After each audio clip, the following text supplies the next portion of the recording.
Good evening and good day to all of you. Welcome back to our live event tonight. It's good to be back with Monica. How are you feeling today, Monica?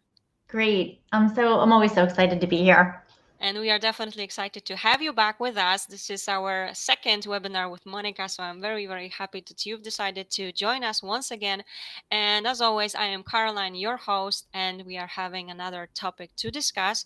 But before we go ahead with Monica's presentation, as always, I also would like to start with an announcement because we are very proud and happy to say that we have won the prestigious award for Best Marketing Initiative, which was presented by International Medical Travel Journal for our IVF webinars here at myivfanswers.com. So we are very, very excited for this because, of course, also it wouldn't be possible with our experts like Monica, but also without our partners and ambassadors. And I also want to mention that Monica Moore, she is also our ambassador and partner. So huge thanks to our ambassadors, partners, and our experts, but also to all of you for joining us over and over again. It was I can say that it was very tough those past months, but on the other hand, we are very, very happy that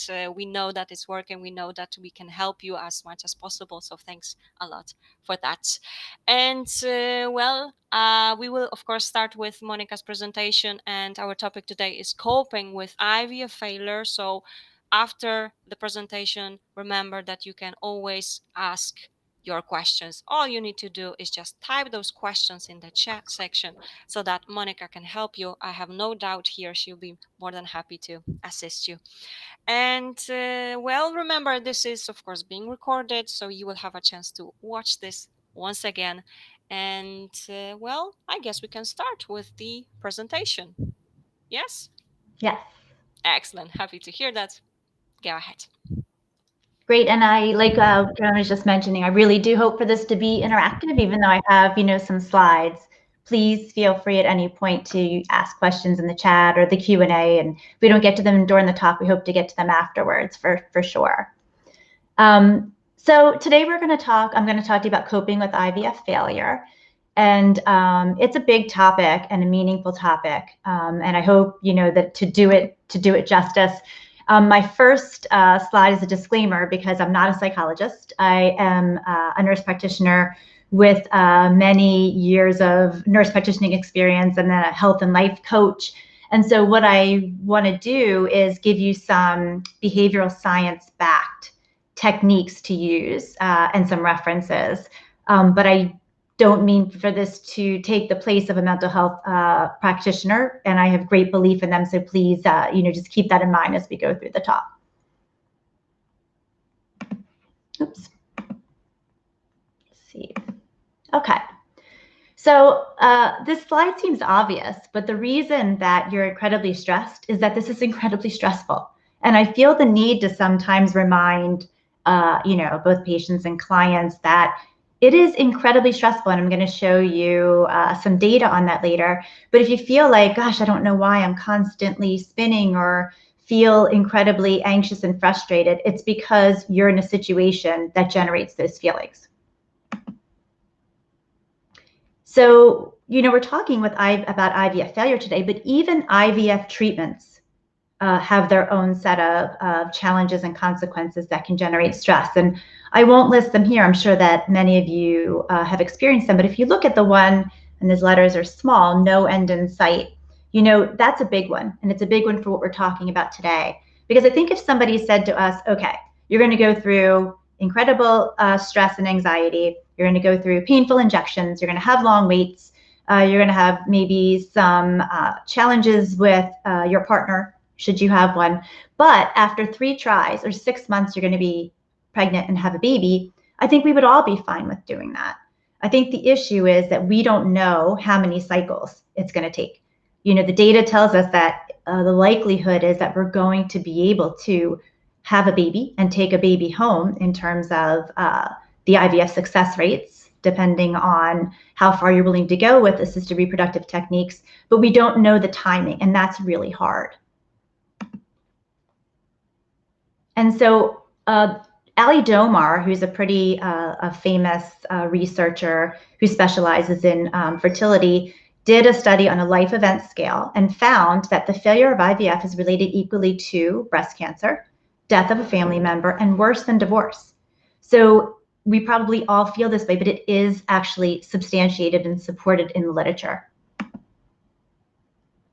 And I need everybody to kind of realize that you are grieving. So it doesn't matter if you have lost a pregnancy in early stages, lost a pregnancy in late stages, you're grieving that loss. In fact, even if you haven't were unable to get pregnant so far and have had multiple IVF failures or multiple cycles that don't result in a pregnancy, you're actually grieving still. You're grieving the loss of a dream, maybe a dream or a goal or an idea you had since childhood.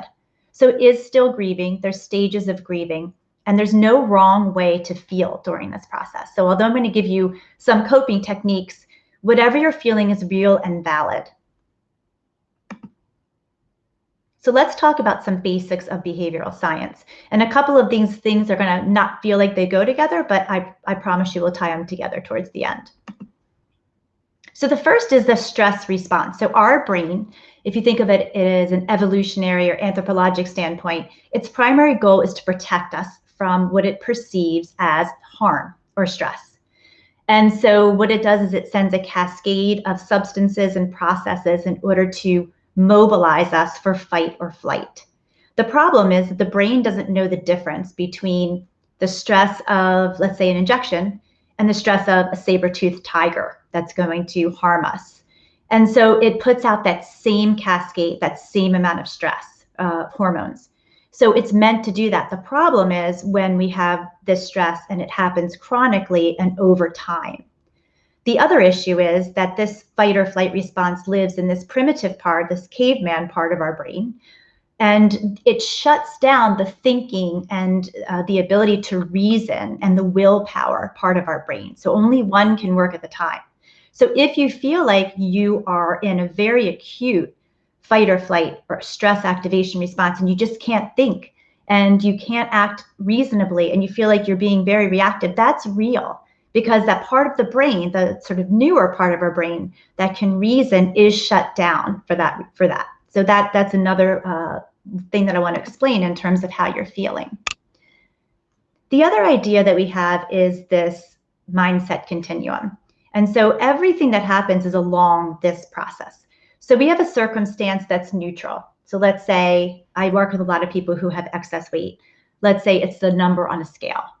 What we're talking about today, let's say it's a blood test result. Technically, that's just data. It's a number. But what happens is we have thoughts that occur based on that data. So let's say that it is a negative pregnancy test or a beta HCG level that is not ideal. Then our thought might turn to, uh-oh, this is happening to me again. Then it might even get to, I'm never going to be pregnant. And then it might even get to, I don't deserve to be pregnant. Maybe somebody's trying to tell me this is not meant for it to happen to me. Then that creates a feeling, often fear, anger, which then generates an action or behavior, often some form of fight or flight. So there's two approaches in terms of coping. One is to start early on this continuum and to work on our thoughts, to not let that thought become, this is not meant to happen to me, to change our self-talk. That's a really important way to approach it. The problem is it takes a lot of practice and it takes a lot of time. So another approach is then to go to the end of the continuum and just change our action or behavior and let the feelings stay there. So we might examine the feelings and examine the thought and say, what does this mean to me? How is this meaningful to me? But then once you're done, you're just going to let the feelings be there and you're still going to go toward some value-driven behavior. And we'll talk about what that means.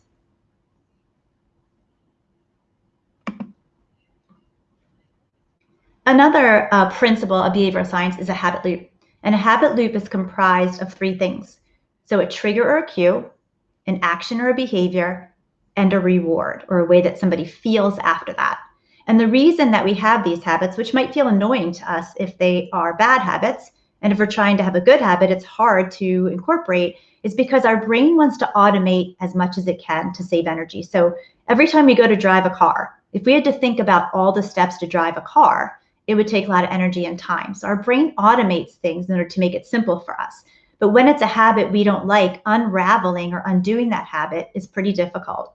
And so the way that we respond to a trigger, and there might be many triggers, and we'll identify some today, and changing that response to benefit you is going to take a lot of time because of this.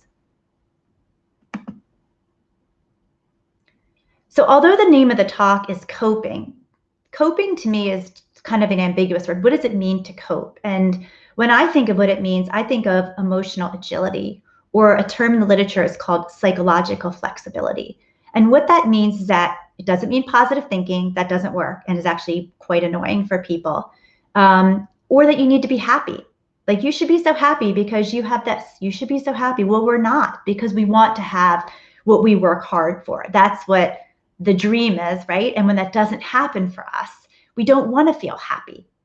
But the concept of psychological flexibility, in my opinion, is you can still experience these difficult and uncomfortable emotions. And as we'll talk about, they're not bad. They're just difficult and uncomfortable, and still move toward behaviors that lead you to your core values, who you want to be more often. You can realize that if you're able to be mindful and pause, that even in the midst of these difficult emotions, you still have a choice about how you react to it. And what I tell my clients is, who do you want to be in this situation? And sometimes the thought about having a choice can be such a relief when you feel like there's very few choices maybe going through your treatments. So this is a really important concept. I want you to realize that emotions are not good or bad. They're not binary. If I had to label them as one, I would label them as good. And the reason is they're just energy within us that's meant to give us a message. It's the way that our body communicates with itself.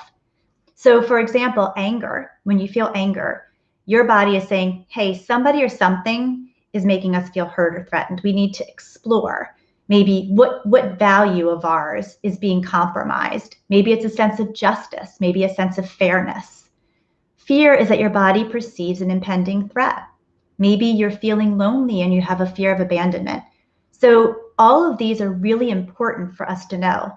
Although at the time we wonder, why do I always have to feel this way? Your body is meant to feel this way. It's what you end up doing as a result of it that can make a difference. So when you're uncomfortable, after maybe that initial analysis, ask yourself, is there something I can do right now to take care of myself? There may not be, or what it is might be something that's not sustainable. But if there's something that I can do, so check in with yourself, but don't feel badly about feeling badly. So I have a lot of people that say, I'm so anxious about being anxious. I'm so angry about being angry. And that does nothing except to keep those emotions inside you. I call it like the pinball machine, where when we don't let them out, they just stay inside and keep bouncing around and really wreak havoc with our confidence and our psyche. So what are some coping mechanisms? And as we go through the talk, I'm going to help you give you an exercise for you to find your particular ones. And then I'm going to give you some common ones. But what a coping mechanism is, it's either a sustainable or a non-sustainable way to feel better. And so you can either try to avoid pain, fear, anger, all of these kind of what I call yucky emotions, or you can try to do something to lead you toward a value-driven behavior, depending on what your values are. So like emotions, coping mechanisms are not bad or good. They are functional and dysfunctional. They either work or don't work. But the way that I see them is that they're sustainable or they're quick relief. And the quick relief ones I call easy buttons. So I always have people and write down in an exercise, what are your easy buttons? What are the things that you go to that give you quick relief, but you know are not going to make you feel better maybe 10, 15 minutes afterwards? And we'll explore some of those. Just a little caveat. If you feel like fight or flight response, your activation or being triggered is particularly acute, then you need to go to an easy button, because remember, that part of the thinking brain isn't working yet. So you need to kind of pause, do whatever you need to do to get yourself out of that very acute fight or flight, and then maybe get into some of the more sustainable ones.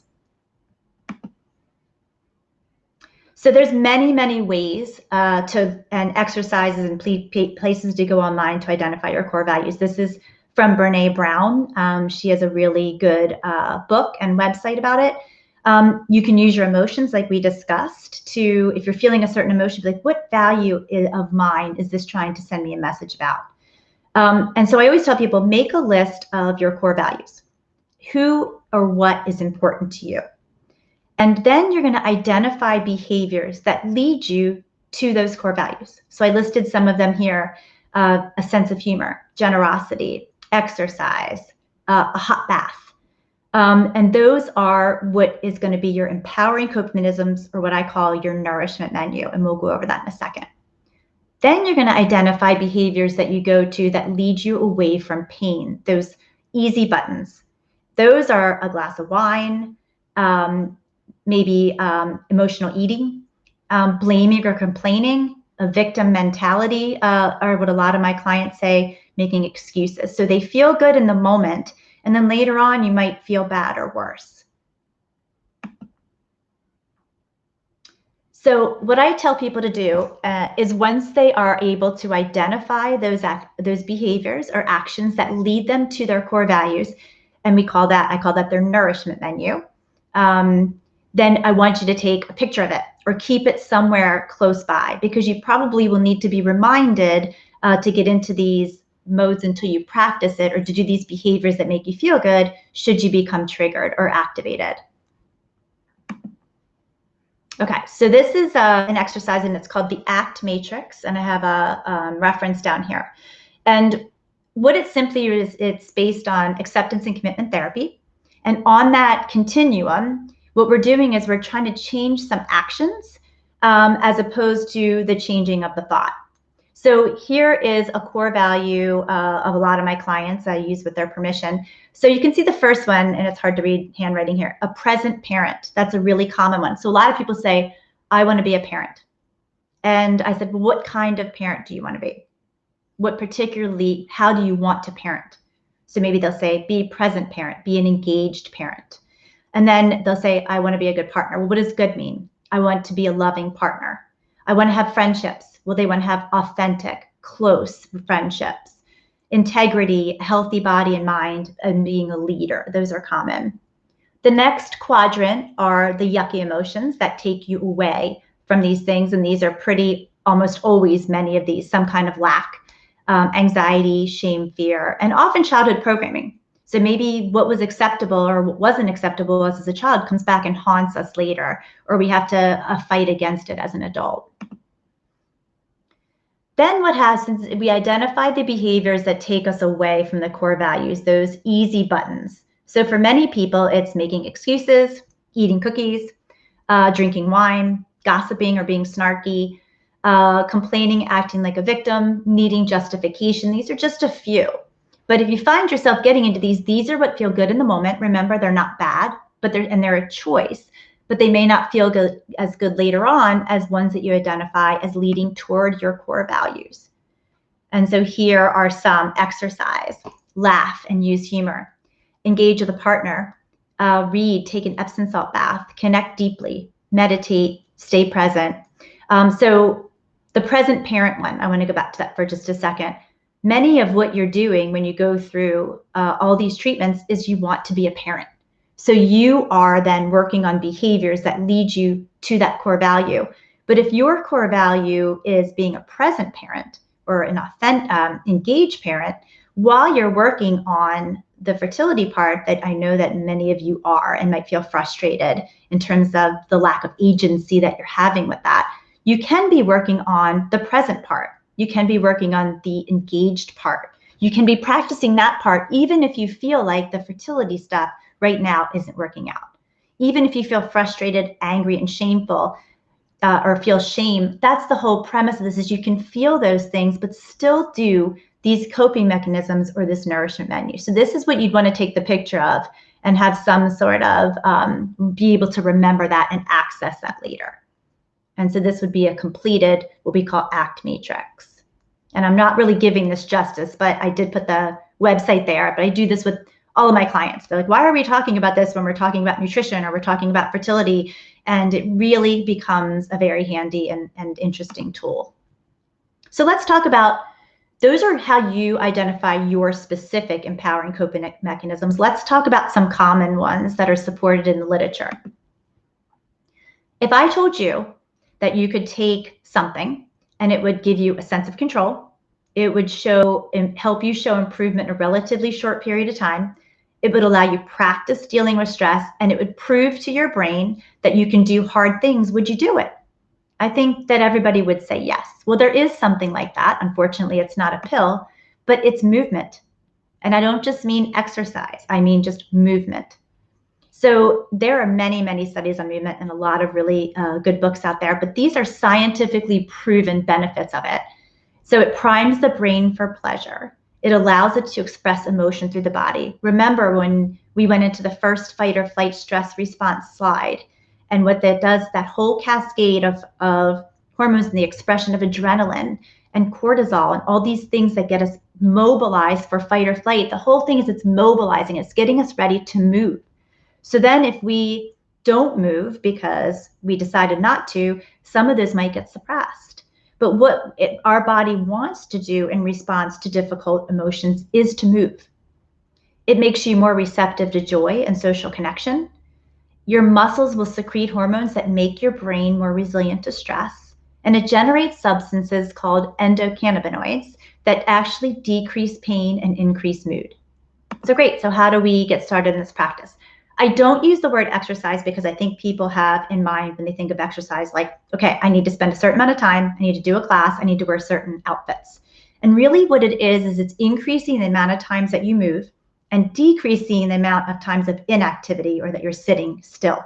That's what makes the biggest difference. So I'll have people say, what did you end up doing this week? Well, I only had 15 minutes. Well, you can do stuff in 15 minutes. You can get up, you can move, you can do that. Remember that all of those benefits in the previous page are simply in the movement, not in a benefit from necessarily achieving fitness. So again, we want to use it to channel tough emotions. I always have people kind of set an intention in the morning. And instead of the intention being like, I hope I get to exercise today, it's how does my body want to move today? What form of movement am I going to do? What movement form can I use to express myself and make me feel the way that I want to feel? Being outside has an added benefit. Doing something playful and fun has an added benefit. And I put a website here. They also have a podcast, nutritiousmovement.com, and she really talks about this a lot. Another really important empowering coping mechanism is boundaries. I've got to say, I would never, of course, ever wish infertility or fertility treatments on anyone. But what I can tell you is that many people have used this place in their life to practice boundaries and assertiveness and have become so much stronger in those areas as they proceeded through their fertility journey that it has really become an amazing opportunity for them. And who they are when they emerged on the other side they've been so much more empowered as having a chance to practice this. So what is a boundary? A boundary is basically what you will and won't do. And it allows you to choose who or what makes you feel good versus things or people that add to your emotional burden. It's there to protect you. It's not about another person. It's there to protect you. So maybe it's not overextending yourself because every time you say yes to something, you're saying no to you or to someone else. This is very important, this last concept. And I tell my clients this all the time. Your job is to state and express your boundary in a very intentional and calm and clear-cut way. Your job is not to care how other people respond to your boundaries. People don't like boundaries if, in fact, they benefited from you not having boundaries, of course. But your job is just to state them and to be very clear-cut and to not have any excuses about it. If that person responds poorly to that, it gives you valuable information about that person. Let's look at some examples of boundaries. And here's the time that I actually work. There's 2 times you'll see that I work with people and we write scripts. We actually write stuff down so they can practice. A boundary can sound like, when you do this, it makes me feel like this. I would like you to stop talking about when I'm going to have another baby. Is this something that you're willing to do? Most people, when you put it like that, would be like, well, yeah, I'm willing to do that. Another one is, I'd no longer like to discuss my family building plans at our get-togethers. Again, you wouldn't say this in an angry tone, maybe at the dinner table, but you put that out there in advance. I need some space to respond to requests. This is not overextending. Your emotional energy is kind of all tied up in your treatments and it needs to be in order for you to be able to get through them. To let that kind of extend out to dealing with other people or situations that feel toxic to you isn't really fair to you. That's not really a fair fight. And then at the end, I put a boundary can be simply Marie Kondoing, and that's not, that wasn't me that made that up, but I loved it, your social media site. So every time you look at somebody's page on Facebook or Instagram, does it bring you joy? If it doesn't, pause them, mute them, do something to them. There's no reason that you need to have that bombardment of triggering situations or pictures. Maybe you're not going to answer a call or text when you're not in a good mental place if you know that's going to leave you feeling drained. That is completely and absolutely okay to do. So another common and important empowering technique is mindfulness. You know, I feel like this word gets thrown around, so we feel like mindfulness has to kind of be like this picture, right? It is, we have to sit a certain way, and we have to cross our legs, and we have to chant, and we have to listen to this. It's not. Mindfulness is simply noticing with curiosity and not judgment. It's realizing that what you're feeling right now is transient. So right now, I'm noticing that and then really saying what it is. So when we talk about being the present parent, and you want to work on the being the present part, this is what you do. And it's just simply noticing, and it takes a lot of practice. It takes a lot of practice. I tell people to, if they feel like they're in a dysfunctional behavior, they just, I called my mom and gossiped about my sister, and I hang up the phone. Then I need to say to myself, what am I getting out of this behavior right now? Maybe some sense of justification, some sense of making myself feel better. Then I would go to my nourishment menu or my empowering coping mechanisms. Is there anything else I can do that would make me feel this way? Because I don't really like myself after I hang up the phone, and I do that. I always tell people to take self-awareness breaks throughout the day. Either set an alarm or every, let's say, hour and a half, say to yourself, how am I feeling right now? What do I need right now? Really check in with yourself. And then consider loving kindness meditation. There are many out there. I didn't list any here, but there's a lot of, they're very short. If you like it, there's a lot of apps that have them on there. It's one of the few meditations that's been shown on brain imaging studies to really change that part of ourself that shows self-compassion. So when we were talking about boundaries, this kind of came up. When we were talking about self-compassion, this kind of came up. But words matter. Our language matters. So self-compassion is a way that we would speak to ourselves. And I always tell people, if you said out loud what you were thinking and you actually heard the things that you said to yourself, you would never talk that way to somebody that you cared about. You would never be like, oh my God, you're such an idiot. You stubbed your toe. You would be like, are you all right? Oh my gosh, watch out for that. Are you okay? But that's not how we talk to ourselves. So when we bombard ourselves with this talk over time, it's like tiny little paper cuts. So every time that we do these little things that we make ourselves not feel good, over time, we don't feel good. We lose our confidence. We lose all these other things. And you really need to kind of stop yourself when you find yourself doing that. That's that awareness, that mindfulness. It's an incredible self-compassion is important component of confidence and self-esteem and resilience. I stop people all the time when they're talking to me like, oh my God, do you believe that I did this shot wrong? What an idiot. And I'm like, is there any other way you can say that? Right now, I'm practicing something new. I've never done a shot before. So I'm going to give myself some grace in this situation. So just a big difference. And you know what else that does is it tells the fight or flight part of your brain to calm down. Like, we're okay. So anyway, you want to, what this would look like in practical application is really acknowledging your feelings and that the feeling will pass. This is really important. Instead of being like, I'm anxious, what do we do about that? Here's another way that words matter. I always tell people to say, I'm activated or triggered, because what that means is that your fight or flight, your body, your brain is doing what it's supposed to be doing. And we can find ways to get out of being triggered or activated. When you say I'm anxious, it's really hard to get out of being anxious. Like, what do we do about that? If we knew what to do about that, we probably would have already done it. So that's another way that words matter, is to say, I'm activated. Something's triggering me right now. Take that outside of you, make that the stimulus is outside of you as opposed to inside of you. So right now, that takes the permanence away from it. I'm noticing, that's mindfulness, that I'm feeling triggered, which is causing me to feel anxious. I'm going to be kind to myself in this moment. Or I'm going through a hard time right now.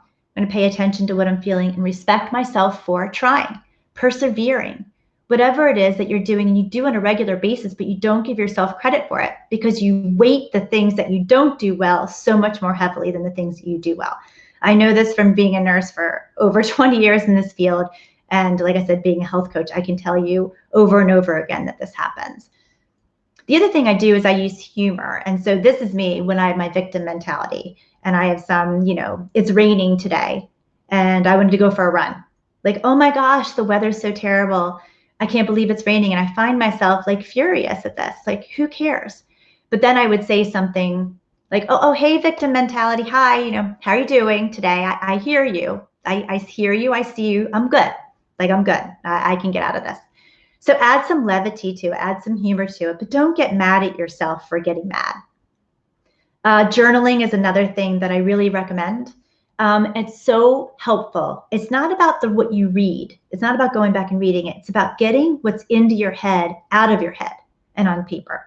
So I tell people to have a release journal, like just get everything. Don't even let the pen leave the page. Just get it all out. Whether or not you read it or what you choose to do with it, it doesn't matter. But it's like getting that out of your head and onto a piece of paper can be incredibly freeing.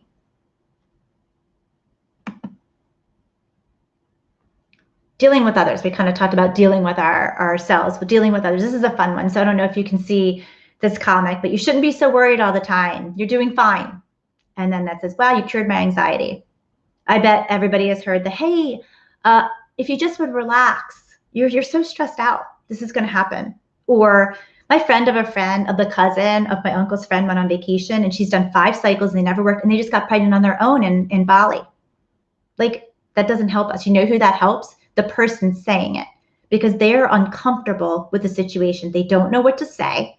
So they say something to just say something.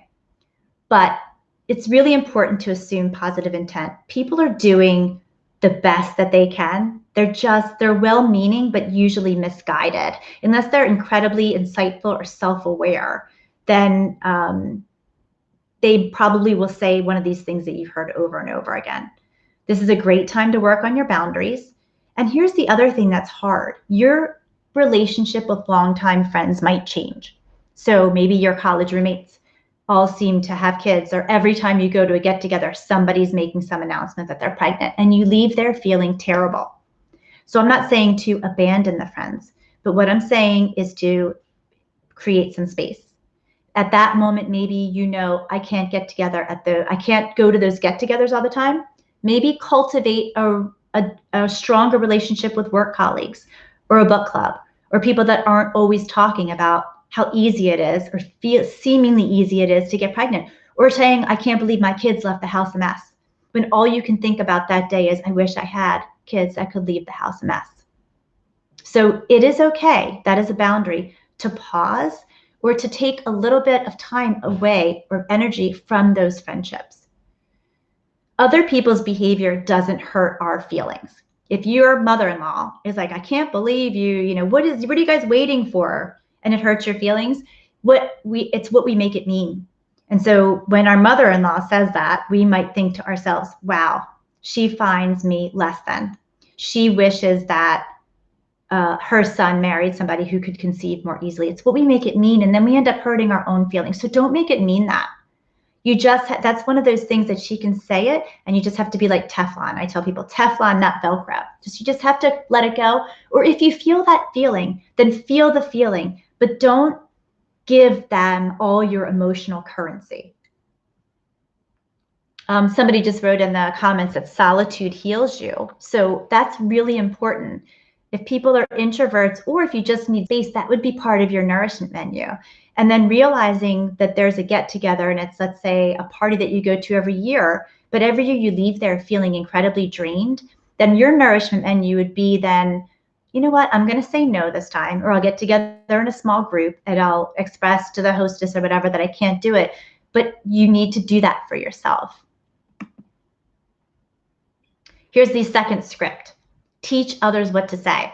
So I always tell my clients to write certain things down. I do this with nurses, actually. I have to teach nurses what to say, because I've heard many nurses say things that I'm like shocked when they get off the phone.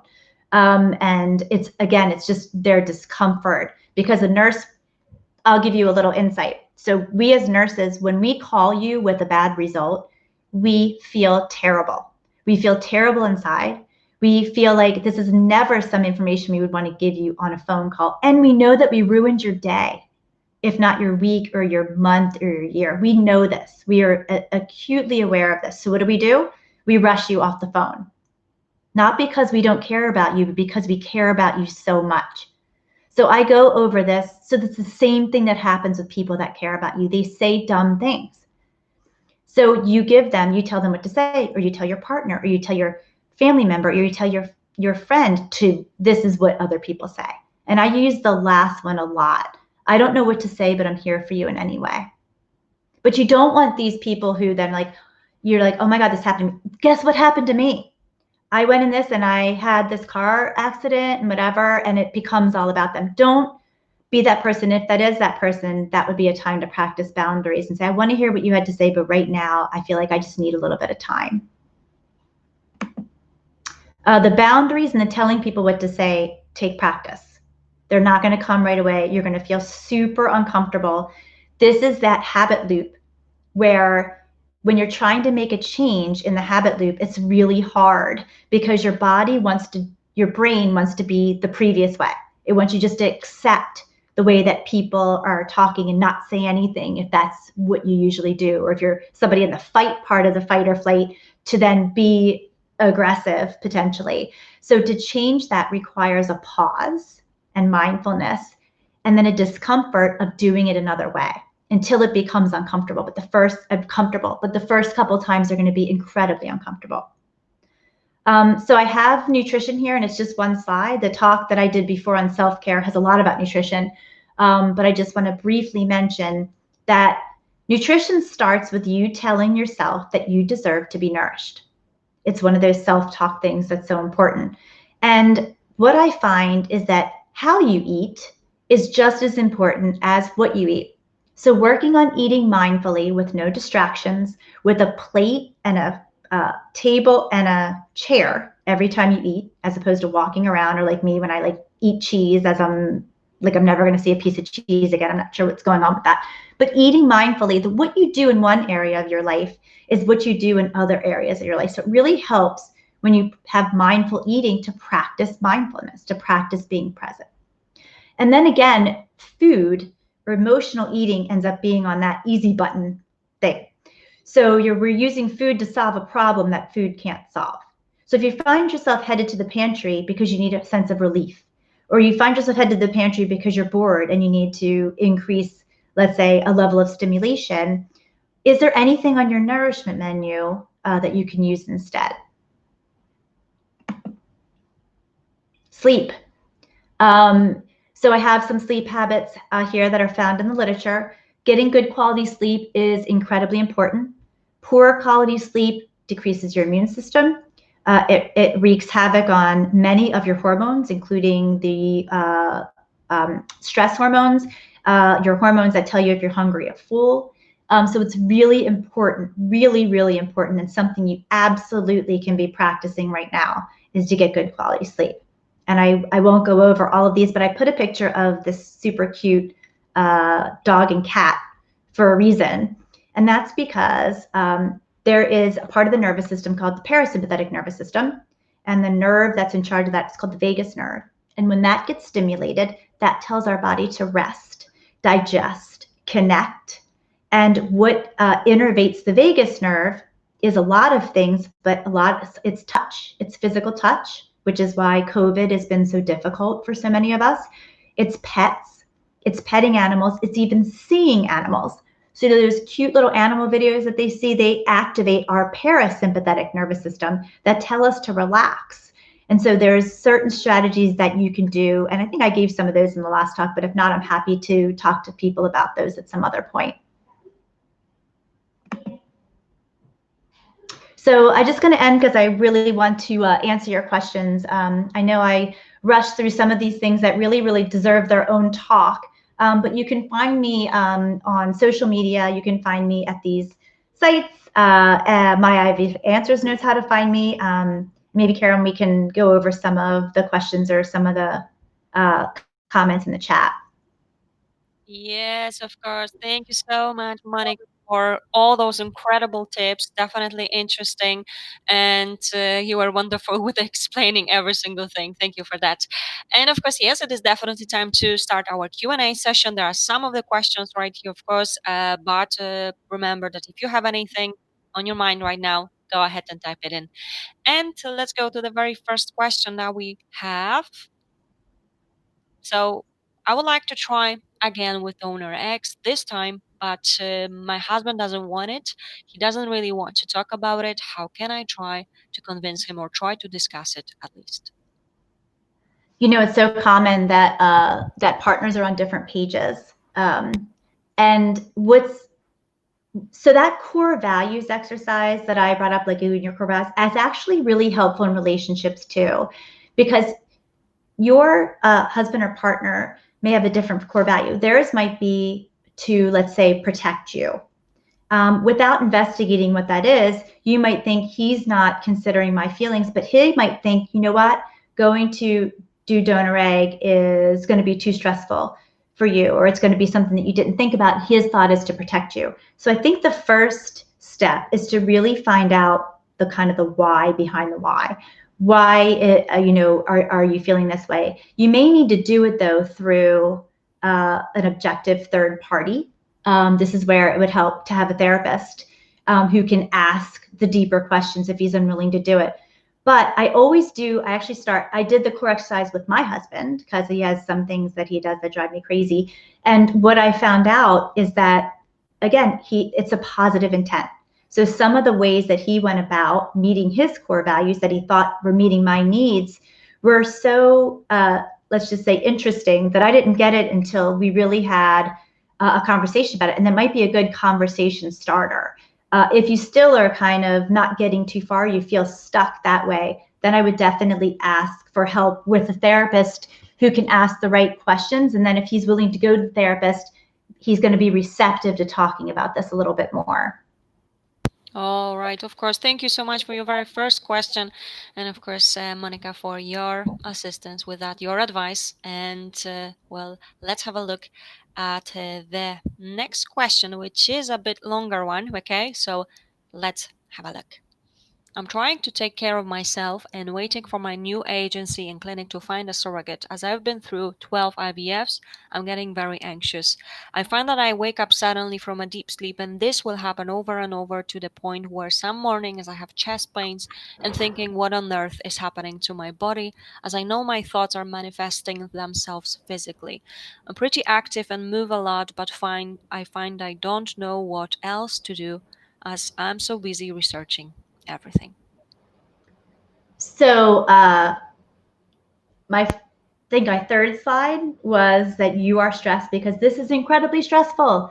Looking at your situation, I can tell you what on earth is happening to your body. You're in fight or flight because you are through an incredibly stressful situation. If you think about it, we are told you study hard, for a test, you do well on the test.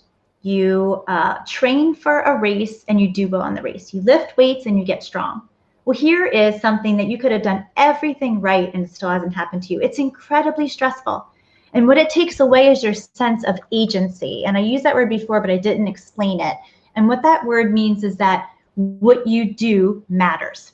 And I think a lot of times when we go through this cycles, we feel like we're doing everything we can and it doesn't matter. So that's what I think probably is happening to you. And then your body is in this constant state of fight or flight. And although I think movement is incredibly important, and I'm glad that you do it, I also think maybe you need to explore some of your other very specific empowering coping mechanisms.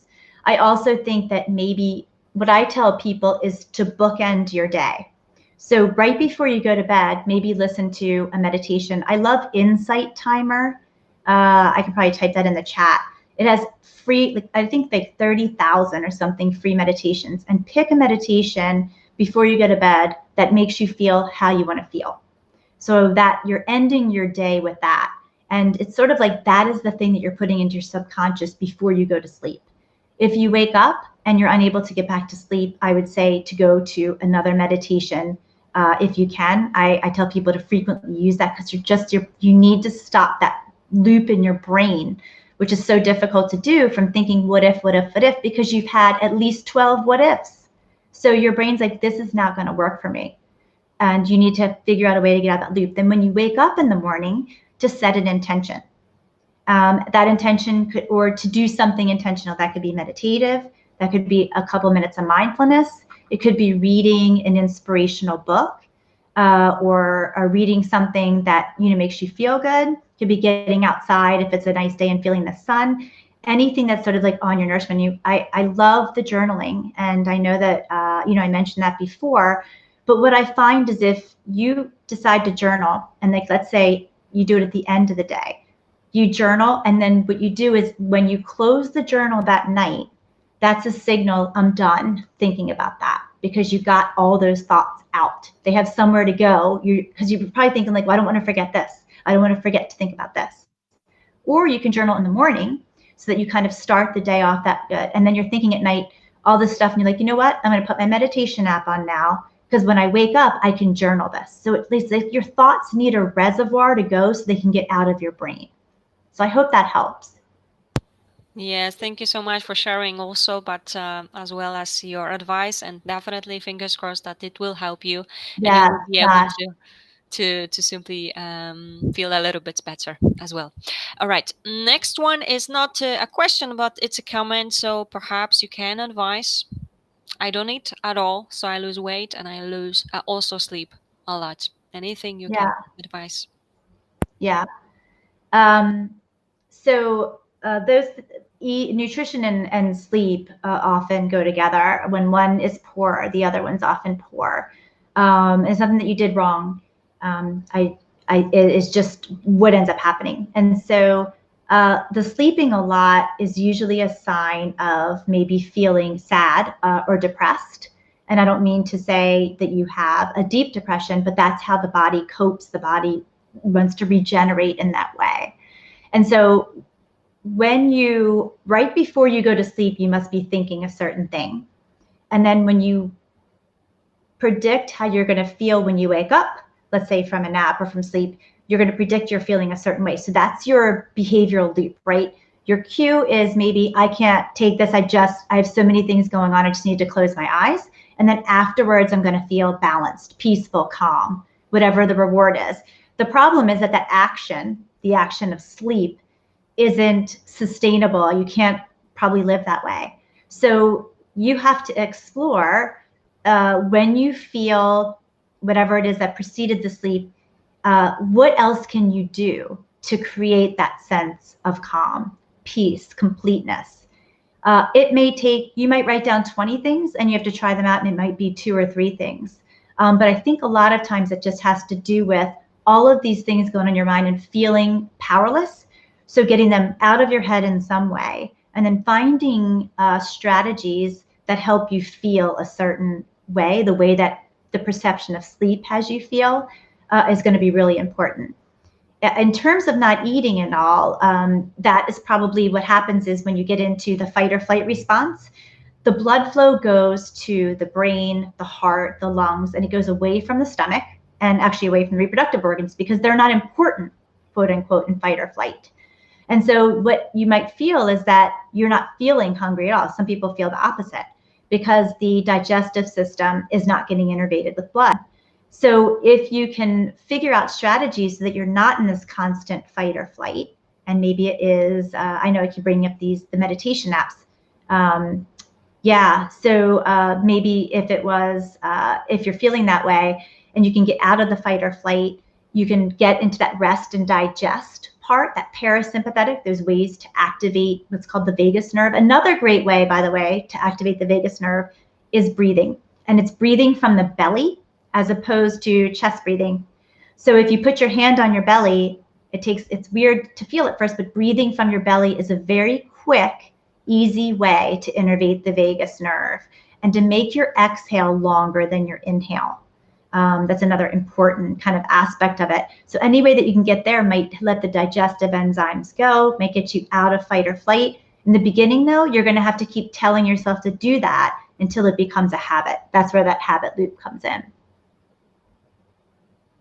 And wonderful. Thank you so much for sharing and also for great advice again with lots of tips.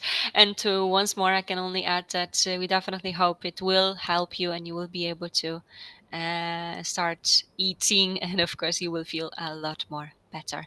All right. At least at the moment, there are no questions. But of course, if you have any, go ahead and type them in the chat section. If not, we will be slowly finishing. But of course, I also want to add that if you would like to get some more details from Monica directly, of course, you can definitely get in touch with her, and I'm sure she'll be more than happy to help you out. And I have sent you the link to where you can also um, contact Monica. It's right there. And of course, this recording will be on that side as well. So you will have a chance to watch this because we received the question in regards to the presentation. So don't worry, you will have a chance to have a look at the presentation once again as well. All right. And there are some more thank yous coming up. So we will be finishing. And so I just want you to see those thank yous. And well, there's a first one actually. And sorry, I just need to show you. This is the first thank you. Great to see you and hear you again. Oh, it's great to be here. It's honestly my pleasure, and it is.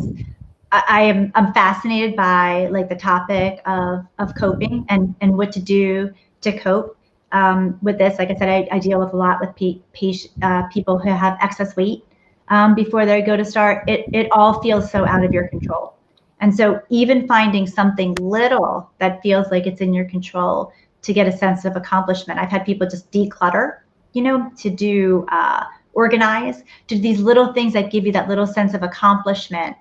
But if I could leave you with one thing, maybe do your own matrix where you do the core values and the other. It probably takes less than 10 minutes. And I think it's a really good insight and a way to be self-aware about the stuff that works for you and the stuff that doesn't work so well, or it works for a short time and doesn't feel sustainable. So it's really my pleasure. Excellent. And of course, it was definitely a pleasure to have you with us tonight. So thank you for your time. And of course, there are more thank yous. Great presentation. Thank you. Thank you so much, Thank ladies. you. Thank you for your kind words. And of course, well, we will be finishing. Monica, once again, it's been a great pleasure to have you back with us. And thank you so much also for supporting our Stronger Together initiative from the very, very beginning. And well, I know that we will have another one. That's just it. So have a wonderful day and weekend, and everyone, wherever you are, have a relaxing weekend. And we will be back here on Monday. So I hope to see you at 8 p.m. UK time. There is another topic that we will discuss. So I hope you will not miss it. And this recording, as I've mentioned, it will be available on our YouTube channel, on our myivfnsis.com as well. So once again, thank you so much. And Thank you for take having me care. and for spending your Friday night with me. I Exactly. appreciate it. Thank you so much for spending this 1 hour with us. And to all of you, once again, thank you for joining. And everyone, have a wonderful weekend. Take care. Thank you. Bye.